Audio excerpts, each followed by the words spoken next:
Ito, mga bulaklak na ito. Sa bagay ito mga katribya, una po ito doon sa buhos po ng ulan.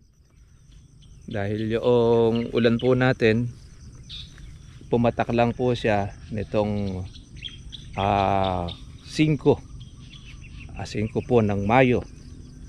Kaya ilang araw pa lang po halos ang natira.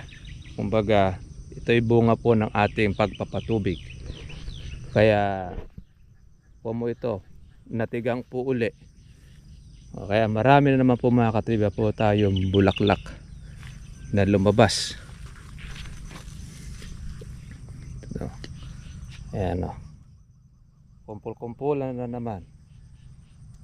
Palagay ko ito, pero tayo mga ka-farmers, ang kanya pong pinoproblema kung papaano raw laglagin ang bulaklak ng kalamansi.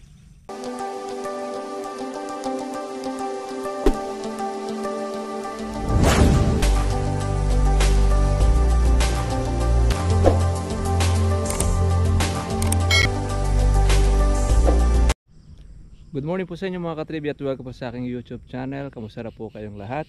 Ito po tayo mga katribya po sa ating pong farm na ito po, napakarami na naman po ngayong lumabas po na bulaklak. Ito na po mga katribya po yung panahon ng kalamansi. Itong mga bulaklak na ito, ayan o, ayan na talagang namumuti. Lahat po talaga mga katribya ay sinibulan po ng marami pong bulaklak. Napakaganda naman po ng mga katribya po ng ating bulaklak. Lahat ay mga nakabuka. Iba naman po ay bubuka pa lang. Yan, di na po natin itong mga katribya ini-spray. At yan po ay automatic nagtutuloy ang bunga ng ating kalamansi. Dahil naaalagaan na po ito ng ating pag-uulan. Kaya naman ito siya. Grabe ang bulaklak. Panahon ng kalamansi. Yan, pag nag-harvest tayo, mga buwan po ng Agosto ito. Ito, mga bulaklak na ito. Sa bagay ito mga katribya, una po ito doon sa buhos po ng ulan. Dahil yung ulan po natin, pumatak lang po siya nitong 5 po ng Mayo. Kaya ilang araw pa lang po halos ang natira. Kumbaga, ito'y bunga po ng ating pagpapatubig. Kaya po mo ito, natigang po uli.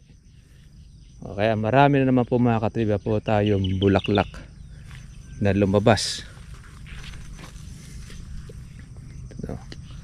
Ayan o, kumpul-kumpulan na naman.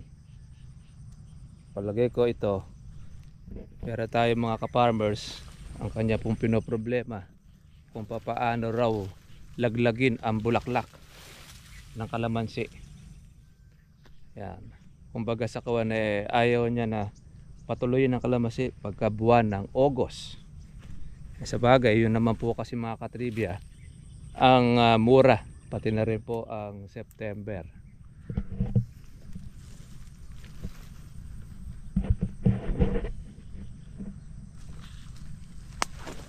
Yan yung ating kalamansi.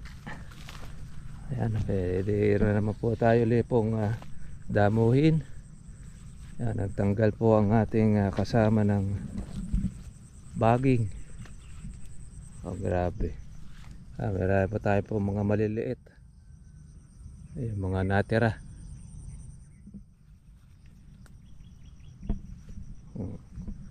Namumuti na naman ito sa bulaklak. Ito mga katribya po yung kalamansi. Kapag po siya ay natigang ng pagpapatubig sa tag-araw, automatic naglalabas siya ng marami pong bulaklak sa ating pong kalamansi.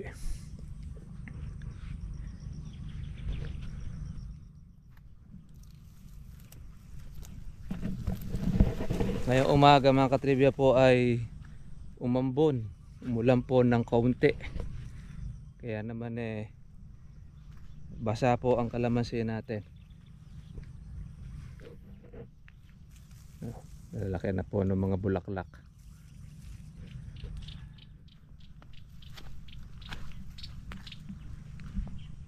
Yung ating kalamansi, yung ating halawin.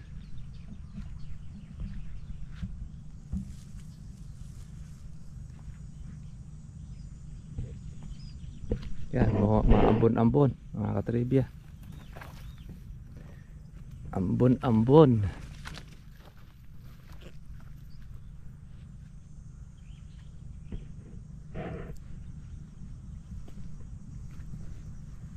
Ayan tayo mga maliliit. Kumukulog. Sa ibang lugar malamang may malakas ang ulan. Maagang ulan mga katribya. Tingin ko tag-ulan na po ngayon. Kaya panahon na kung saan ay masasaya ang mga halaman. Lalo na ang ating mga kalamansi. Ito yung ating kalamansi mga katribya sa tabing ilog. Marami rin naman po ang nagtuloy. Lalo na rito sa matandang puno.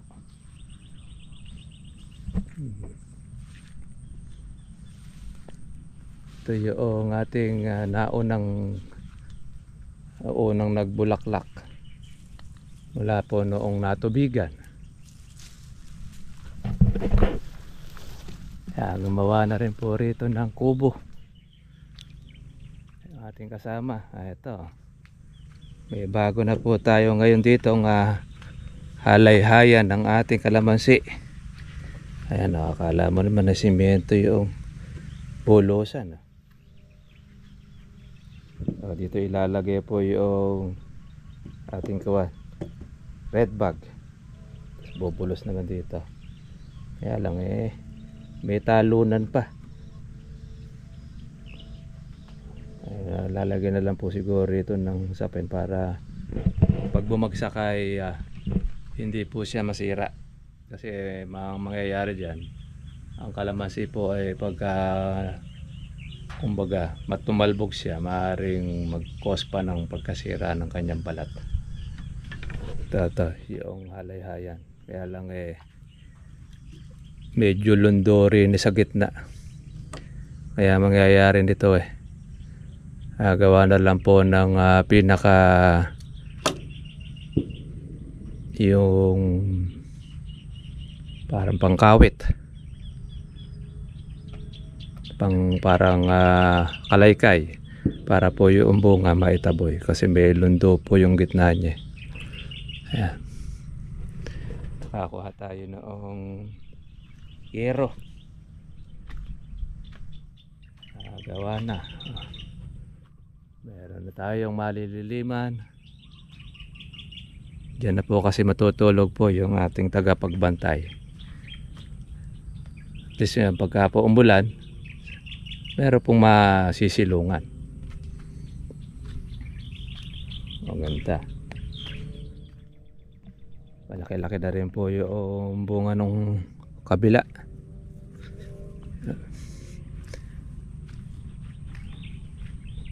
Sa atin naman ay bulaklak.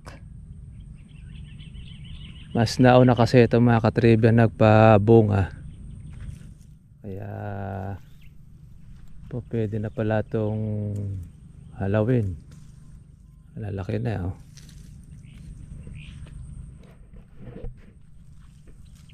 makakapulot din pala tayo rito.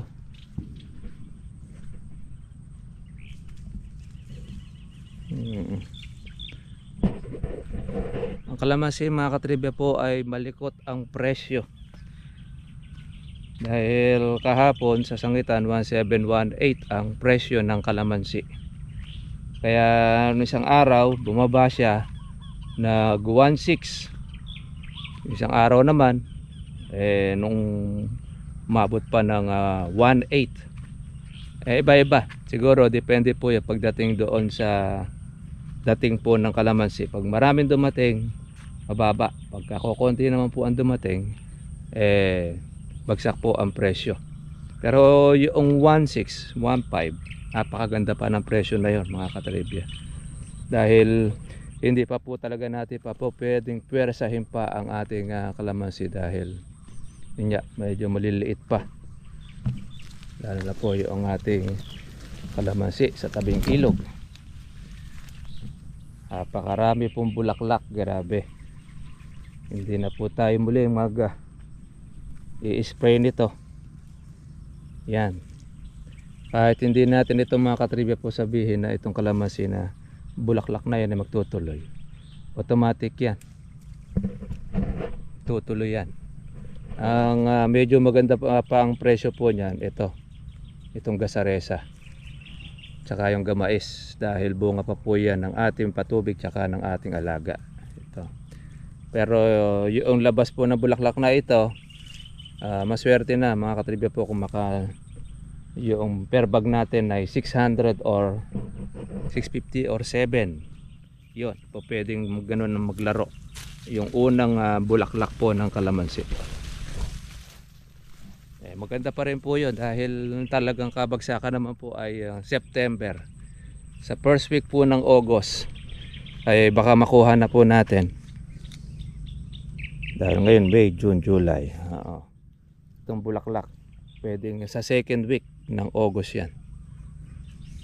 Kung palalakihin natin, aabutin po yan ng September ang kalamansi. Pero para mas maganda, habang may presyo, ay pwede na po natin siyang pitasin.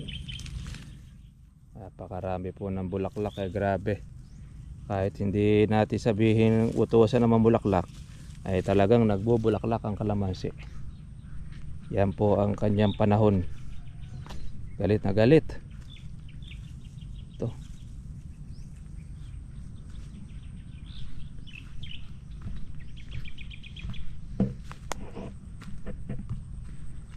Kalamansi ay napakasipag magbunga.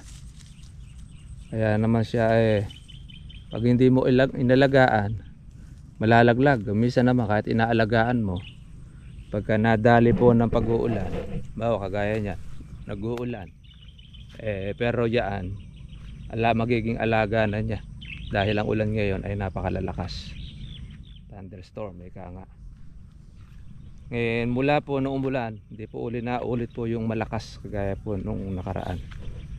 Pero ganun pa man, basa pa rin po yung ating kalamansi.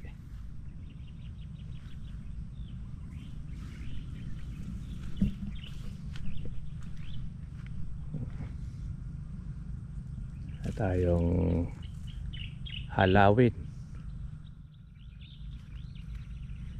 Itong bata nating kalamansi mga katribya, konti lang din po yung nagtuloy dahil bumawi po yung kanyang katawan. Nasaktan po nung nakaraang pag marami po siyang bunga na hindi po napitas. Ngayon pa lang po siya bumabawi. Kaya yung bulaklak naman na ito mga katribya, matatimingan na mauli niya doon sa kamurahan. Pero okay pa rin, importante meron kang mapipitas na bunga. Masama kung wala kang mapipitas, sayang. Yan, marami itong mga maliliit natin, no? Mga buo naman yung mga maliliit na bunga.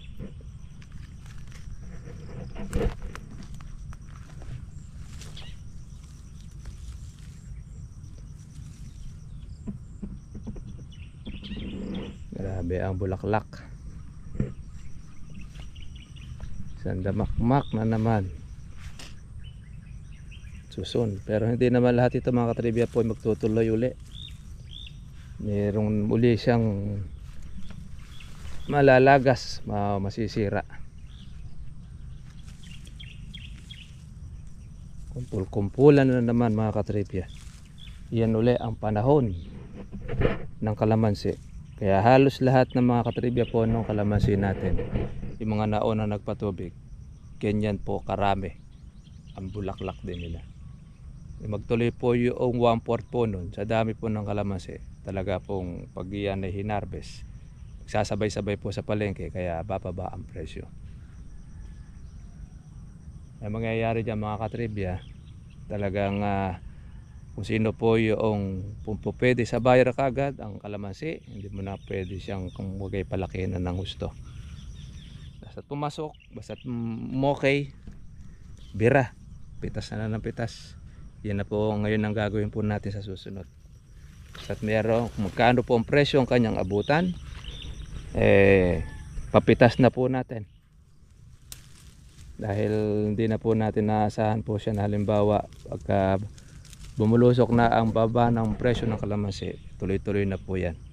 Swerte na lang mga katribya pagka po tumaas pa na kagaya po noong dati.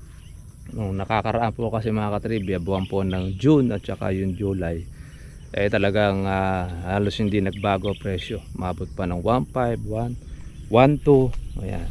Hanggang sa pagpasok pa ng August, yung naging first week ng August, mataas pa yung second week, pero nung tumuntong na mga katribya po yung third week po ng August, dire-diretso na po ang bagsak. Naging 500 na, tapos ang pinakabagsak po niya ay 400. Siyempre meron pang upang pong pitas doon, kaya yung ating pong kalamansi, importante meron kang mapipitas. Yun naman pong mga bulaklak na ito mga katribya, ay wala naman na tayo masyado pong ginastos, dahil bunga na lang po ito ng ating pong patubig. Naglagay rin po tayo rito ng ating abono pang suporta po sa kanyang bunga. At yun na po, marami na po siyang inilabas po ng mga bulaklak. Kaya magandang balita, kahit na abutan po ng yung mababang presyo ang bulaklak po na yan, basta't importante dyan ay magtuloy, meron pa rin po tayong makukuha at mapipitas na bunga. Importante dyan, meron tayo pang maintenance.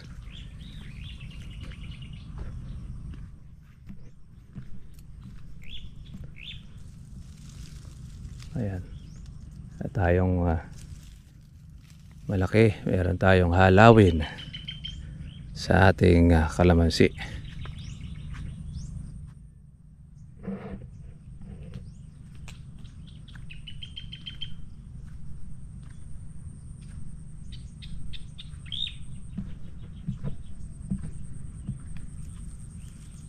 Ganda ng bulaklak.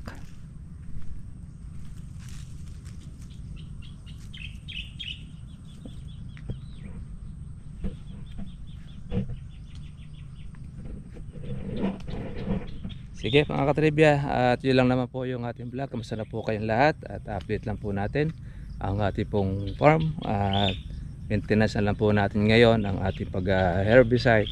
Pero pagdating po doon sa ating spray para po sa mga bulaklak na ito, stop na po tayo. Hindi na po tayo mag-insecticide, dahil yan, magtutuloy na po ang bunga na ito, at wala na po tayo magiging masyado po maraming insekto kumpara mo ng mga nakakaraang mga buwan. Dahil grabe, kaya palusutan na lang po ng bunga ng kalamansi. Kaya pagalingan, kapag halimbawa yun na nga, at nasira ang bunga ng inyong kalamansi, balik-ulit sa zero. Kaya yun, so, sa tuloy-tuloy lang mga trivia ang ating pag-aalaga, tuloy din po ang pagbibigay po sa atin ng income ng ating kalamansi. Kaya pagka hinintuan nyo mga trivia po ang alaga, wala kang mga asahan na meron kang mapipitas. Makakaroon ka ng pitasin paunti-unti, kaya lang doon lang, baka po yung pang maintenance po ninyo sa kalamansi ay hindi nyo pa makuha. Pero ang importante, kung continuous ang inyo pong alaga, lahat po naman ng buwan na inyo pong darating, meron ka pong mahahalaw, meron ka mapipitas.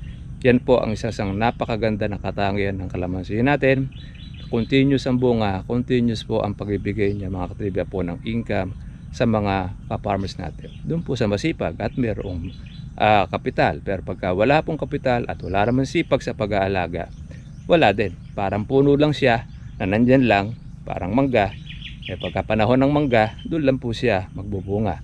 Ang panahon ng kalamansi, doon lang po siya magbubunga at maraming bunga, kaya lang bagsak naman ang presyo. Hindi ka makakatsahin po ng magandang presyo. Pero doon sa advantage naman po ng masipag, tsaka po na meron po siyang kapital, pwede ka makasingit ng presyo ng kalamansi sa panahon ng tag-araw. Paano mga tribag? God bless po sa inyo lahat. Kita-kita lang po tayo po bukas para sa susunod po natin vlog. Bye bye.